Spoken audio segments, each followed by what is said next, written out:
Assalamualaikum warahmatullahi wabarakatuh. Bismillah wassalatu wassalamu ala rasulillahi wa ala alihi wa sahbihi wasallam. Para santri sekalian yang semoga dirahmati oleh Allah, pada kesempatan kali ini kita akan melanjutkan pelajaran kita, yaitu pelajaran fikih, yang dimana kita masih dalam pembahasan kitab Thaharah pada bab yang kelima, yaitu bab wudu. Yang pada pertemuan sebelumnya kita telah membahas mengenai pengertian dari wudu, baik secara lughah maupun secara syar'i, ya, baik secara bahasa maupun secara syar'i. Kemudian membahas mengenai dalil-dalil tentang wajibnya wudu dan hukum dari wudu. Ini sudah kita bahas pada pertemuan sebelumnya.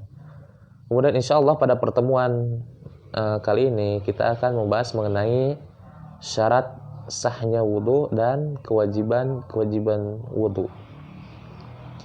Kita langsung saja masuk pada pembahasan selanjutnya, yaitu syarat sahnya wudu. Syarat sahnya wudu yang pertama adalah al-alifu al-islamu wal-aqlu wat-tamyiz.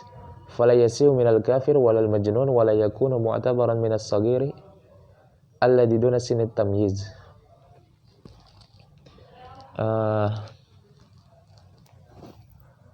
Yang pertama yaitu Islam. Jadi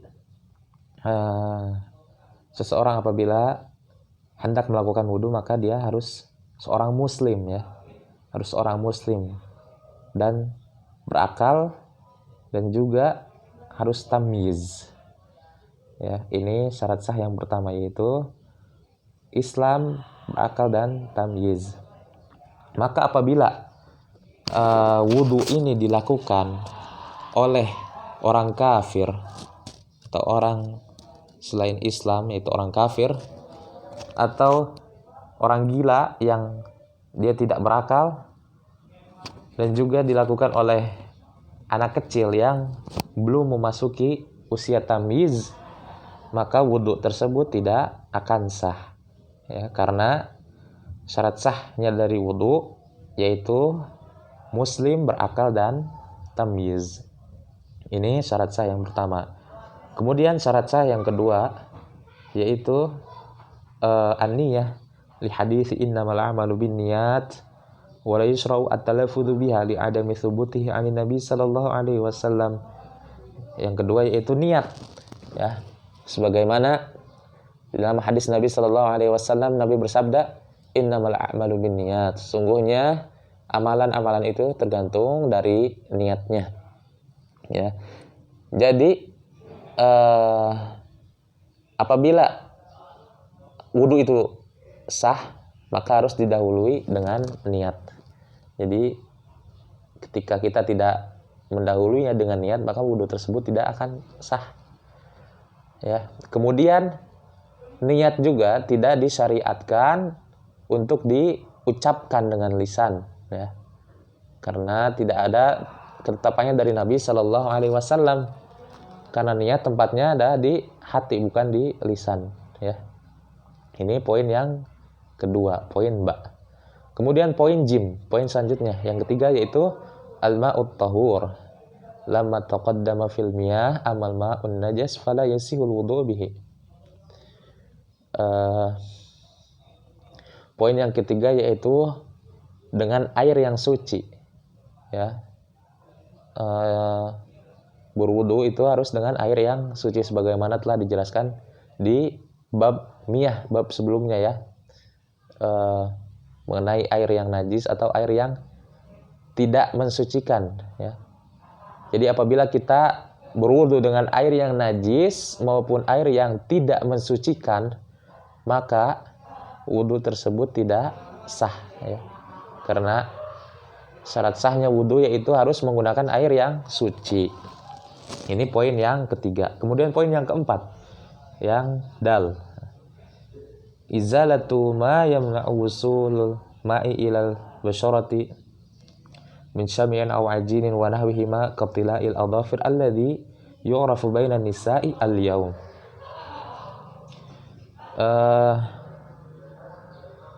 Yang keempat yaitu menghilangkan atau menyingkirkan segala sesuatu yang menghalangi air menyentuh dengan kulit, ya. Seperti di sini dicontohkan yaitu lilin, ya, seperti lilin dan atau adonan tepung, ya. Apabila lilin tersebut atau adonan tersebut menempel di kulit, maka kita harus menyingkirkannya atau menghilangkannya terlebih dahulu, karena adonan atau lilin tersebut menghalangi air bersentuhan langsung dengan kulit, ya. Kemudian dicontohkan lagi seperti cat kuku yang sering digunakan oleh kaum wanita, ya. Jadi cat kuku termasuk yang menghalangi air bersentuhan langsung dengan kulit, maka kita harus membersihkannya dahulu sebelum kita melaksanakan wudhu. Apabila kita tidak membersihkannya dahulu, maka wudhunya tidak sah, ya.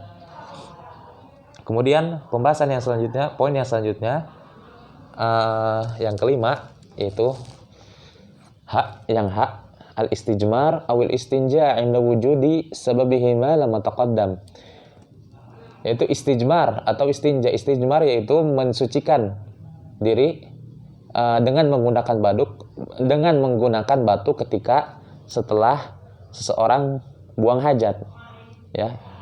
Istijmar yaitu membersihkan diri dengan menggunakan batu ketika setelah selesai buang hajat.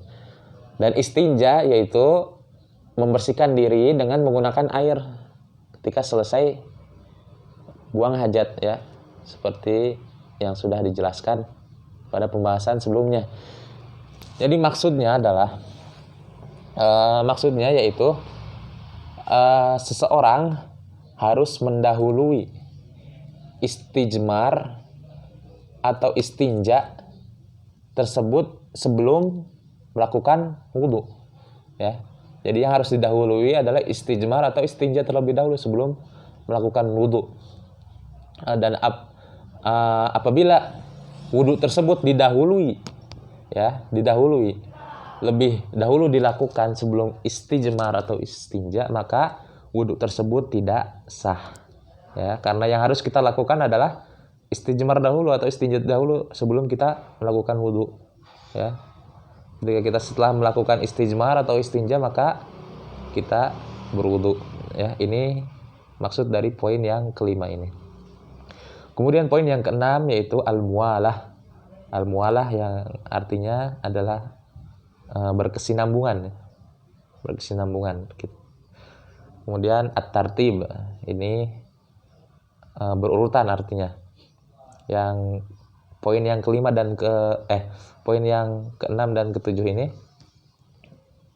akan dijelaskan di pembahasan yang keempat, yaitu mengenai wajibnya wudhu.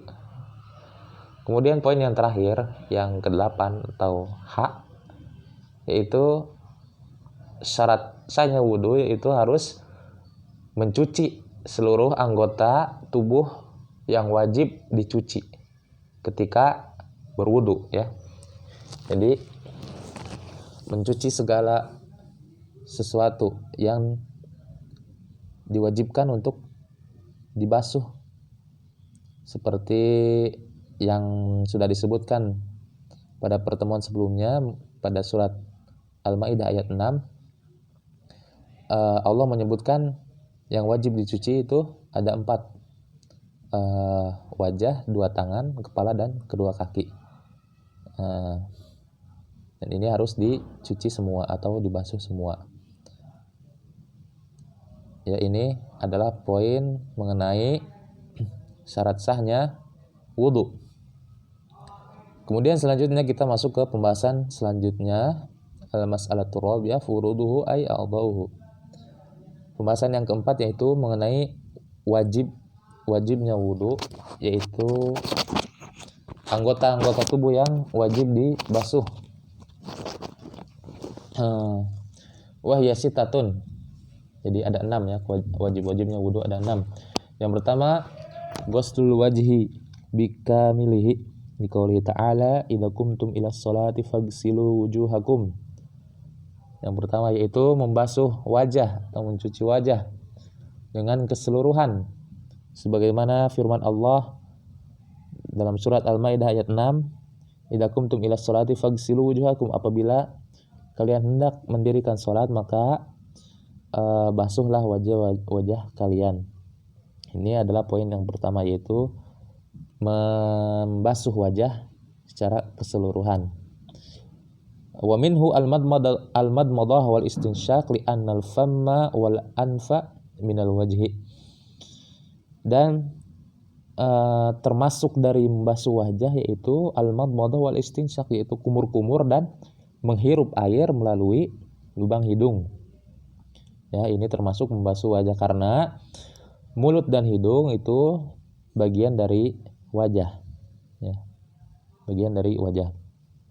Ini poin yang pertama. Kemudian poin yang kedua, ghuslul yadaini ilal mirfaqaini liqaulihi ta'ala wa aydiyakum ilal marafiq. Yang kedua adalah membasuh kedua tangan sampai kedua siku. Ini kewajiban yang kedua, sebagaimana firman Allah, wa aydiyakum ilal marafiq, dan basuhlah tangan-tangan kalian sampai ke siku. Ya. Ini poin yang kedua. Kemudian poin yang ketiga, mashur ra'si kulluh ma'aludhunaini liqaulihi ta'ala wamsahu biru'usikum. Poin yang ketiga yaitu mengusap kepala seluruhnya dengan kedua telinga, sebagaimana sabda firman Allah Subhanahu wa taala wamsahu biru'usikum, dan usaplah kepala kalian.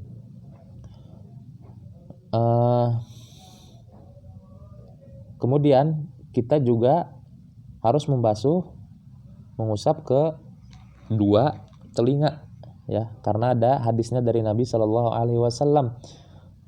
Nabi bersabda, al-udhunani minar ra'si. Jadi kedua telinga itu termasuk bagian dari kepala, ya. Jadi apabila kita mau membasuh kepala, maka kita juga harus membasuh telinga, karena telinga termasuk dari bagian kepala. Fala yujza'u mashu ba'd ar-ra'si duna ba'di. Dan tidak diperbolehkan mengusap sebagian dari kepala dan meninggalkan sebagian yang lain. Contohnya seperti kita mengusap kepala, akan tetapi kita tidak mengusap kedua telinga, maka ini tidak diperbolehkan. Atau sebaliknya, kita hanya mengusap kedua telinga dan tidak mengusap kepala, karena kepala dan telinga itu satu bagian, ya. Karena telinga termasuk dari bagian kepala, ya. Ini poin yang ketiga. Kemudian poin yang keempat yaitu ghuslu rijlaini ilal ka'baini liqaulihi ta'ala wa arjulakum ilal ka'baini. Itu mencuci kedua kaki sampai ke mata kaki, sebagaimana firman Allah wa arjulakum ilal ka'bain. Dan cucilah atau basuhlah kaki-kaki kalian sampai ke mata kaki. Kemudian poin selanjutnya yang kelima yaitu at-tartib, yaitu berurutan, ya. Jadi ketika wudu kita harus berurutan. Di annallaha ta'ala dzakarahu murattaban wa tawadda'a Rasulullah sallallahu alaihi wasallam murattaban ala hasabi ma dzakarallahu subhanahu al-wajha wal yadaini war ra'sa war rijlaini kama warada dzalika fi sifati wudu'ihi sallallahu alaihi wasallam fi hadits Abdullah bin Zaid wa ghairihi. Kemudian yang kelima yaitu kita harus tartib, harus berurutan, karena Allah Subhanahu wa taala ketika berfirman mengenai wajibnya wudu, Allah menyebutkan anggota tubuh yang wajib dibasuh dengan berurutan, yaitu Allah Subhanahu wa taala menyebutkan yang pertama yaitu wajah, kemudian kedua tangan, kepala, dan kedua kaki, ya. Jadi kita harus membasuh secara berurutan sesuai dengan yang Allah sebutkan di dalam Al-Qur'an, dan juga di dalam hadis Nabi, di dalam sifat wudu Nabi, hadis dari sahabat Abdullah ibnu Zaid, ya. Hadis ini membahas tentang sifat wudu Nabi, ya.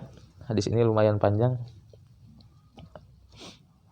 antum bisa lihat nanti hadisnya. Kemudian poin yang keenam yaitu al-mualah. Al-mualah yaitu berkesinambungan. Artinya maksud dari al-mualah yaitu seseorang ketika melakukan wudu, ketika dia mencuci satu anggota yang wajib dicuci ke anggota yang lainnya, itu harus langsung tanpa ada jeda yang panjang ya. Bi an yakuna ghuslu adwi aqibal ladzi qablahu mubasharatan biduni ta'khir. Jadi ketika kita membasuh anggota tubuh yang satu ke anggota tubuh yang lain itu harus langsung, tidak ada jeda waktu yang panjang. Nah, kemudian waktu yang panjang itu, jeda waktu yang panjang itu yang seperti apa? Nah, ini kita akan bahas ya. Jadi maksudnya yaitu jeda waktu yang panjang ditandai dengan keringnya anggota tubuh yang sudah dibasuh ya. Jadi apabila kita telah membasuh satu anggota tubuh, seperti contohnya kita membasuh tangan, kemudian airnya mati, tentu ini ada jeda waktu yang sangat panjang. Kemudian dia menunggu air sampai airnya datang, tapi tangan tersebut sudah kering. Maka ketika terjadi hal yang seperti ini, maka harus diulang lagi wudunya dari awal ya. Jadi apabila dia melanjutkan wudu tersebut, maka tidak sah ya. Karena ketika wudu kita harus mualah, al-mualah yaitu membasuh satu anggota ke anggota yang lain secara langsung tanpa adanya jeda waktu yang panjang ya. Contohnya lagi apabila kita membasuh kaki, tapi belum semua kaki terbasuh air. Kemudian air tersebut habis, contohnya airnya habis dan kaki itu belum terbasuh semua, maka ketika dia sudah menemukan air dan kaki tersebut sudah kering, maka dia harus mengulangi wudunya dari awal ya. Apabila dia melanjutkan wudunya tersebut, maka wudu tersebut tidak sah. Sebagaimana ada hadis Nabi Shallallahu Alaihi Wasallam dari Khalid bin Ma'dan, beliau berkata, anna Nabiya Shallallahu Alaihi Wasallam ra'a rajulan yusalli wa fi dhahri qadamihi lum'atun qadr dirham lam yusibha al-ma'u fa amarahu an yu'ida al-wudu. Hadis Nabi dari Khalid bin Ma'dan bahwasanya Nabi Shallallahu Alaihi Wasallam melihat seseorang sedang sholat dan di punggung kakinya itu terlihat lum'ah. Lum'ah itu seperti lingkaran yang tidak terbasuh oleh air, yang tidak terbasuh oleh air ya. Lum'ah maksudnya seperti itu. Jadi seperti lingkaran yang tidak terbasuh oleh air. Intinya sahabat ini dia mencuci kakinya, akan tapi tidak semuanya dicuci. Jadi ada yang terlewat. Kita lanjutkan. Jadi di kaki sahabat tersebut ada bagian yang belum dicuci ya, sebesar dirham. Di sini diibaratkan sebesar dirham yang tidak terbasuh air. Maka Nabi Shallallahu Alaihi Wasallam menyuruh sahabat tersebut yang sedang sholat tersebut untuk mengulangi wudunya tersebut. Mengulangi wudunya tersebut. Karena al-mualah ini termasuk syaratnya wudu. Jadi apabila luput satu syarat maka harus diulangi dari awal. Ya. Sebagaimana perkataan di sini, falau lam takun al-muwalah syaratan la amarahu bi ghusli ma fatahu walam ya'murhu bi i'adatil wudu'i kulli. Jadi al-muwalah itu, seandainya al-muwalah itu bukan syarat, ya, seandainya al-muwalah itu bukan syarat, maka Nabi Shallallahu Alaihi Wasallam akan menyuruh sahabat tersebut untuk membasuh yang terlewatkan tadi, yang sebesar dirham tadi, ya. Jika ini bukan syarat, jadi yang harus dibasuh yaitu yang tidak terbasuh oleh air saja. Akan tetapi